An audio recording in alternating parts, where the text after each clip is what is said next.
What's up everyone? Welcome to the video. Today we're going to take a look at how to change the battery in this Ford remote head key fob. So this Ford key fob is the 4-button version, as you can see.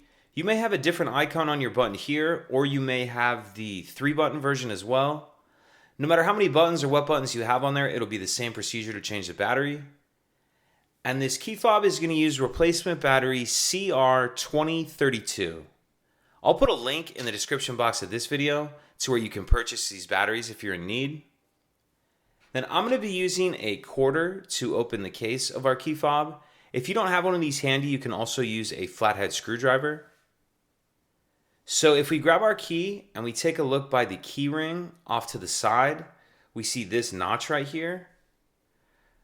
What I'm going to do is hold the key fob like this. I'm going to stick the quarter in that notch, or if you're using a flathead screwdriver, stick the blade of the screwdriver in that notch. Make sure it's all the way in there, and then I'm just going to twist it. As I do that, you can see it pops the back of the shell up, and then you may need to come over here and put this in again, kind of in the middle. Twist again, pop it up the rest of the way. Once you get that back cover off, you may have this little rubber piece. Go ahead and pull that off as well. And now we see our battery right here, and there's kind of this little notch you can get a finger on. If you can't quite get your finger in there, you may also need to grab a small screwdriver or something like that. Anything with a point on it just to get them to the edge.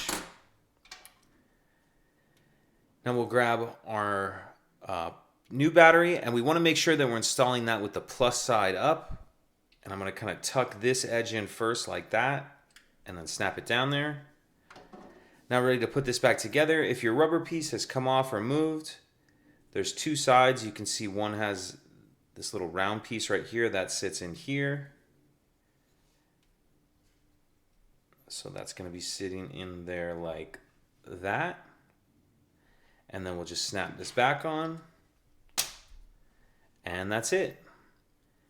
If you have any questions, please let me know. If you could take a second to like and subscribe, it helps us out, and I'd appreciate it. Thank you.